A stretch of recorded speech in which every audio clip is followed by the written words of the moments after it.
ओडिशार सब माँ भौणी मान नमस्कार। आपण चाहते कि घरे बसिक फेसियाल करने से आम आनीचु गोटे देसी उपचार। यही 5टी टिप्स आपण उपयोग कले आपण घरे बसिक फेसियाल हो पारे।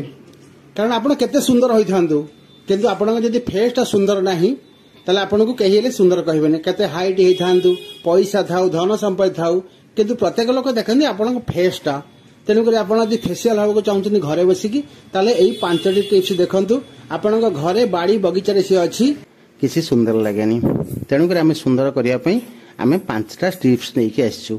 गोटे हूँ आम बेसन आ दही त्वचार तैलता को दूर करने बेसन अल्प दही मिसाई पैक भरी लगातु। देखिए समस्यार समाधान हो आपण मुहटा सदा यंग भाया लगे। द्वितीय हूँ पाचिला अमृतभंडा।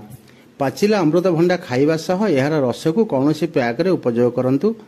बाहर फेरिबा पर अमृतभंडा पैक को लगातु। 10 मिनिट पर देखिए आपण त्वचा केते सुंदर लगुची।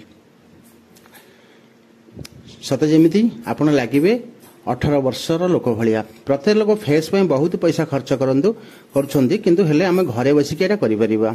3 नंबर होची कदली आ लेंबू। त्वचारे तमक आनिबा निमंते 2 चामच लेंबू रसरे कदली चकटी मुहरे लगातु। 30 मिनिट पर मुह धोइबा पर त्वचार उज्जवलता लक्षण करिवे। कदली और चीनी को मिसाई मुहरे घसिले यार स्कर्ब परी काम करे। देखिए एटा प्रत्येक आमर घरे अच्छी जेकोसी माँ मैंने आपको भी व्यवहार करें कदली लेंबू। तृतीय हूँ आमर घी कुआरी। जदि घी कुआरी गछ अच्छी ताहले रस को त्वचारे लगातु। यार सनटैन रक्षा करने सह त्वचार रंग सफा करिथाए। त्वचारे भांग पड़ुथिले किंबा कला दाग पड़ुथिले यह लगातु खूब सहायक हेबो।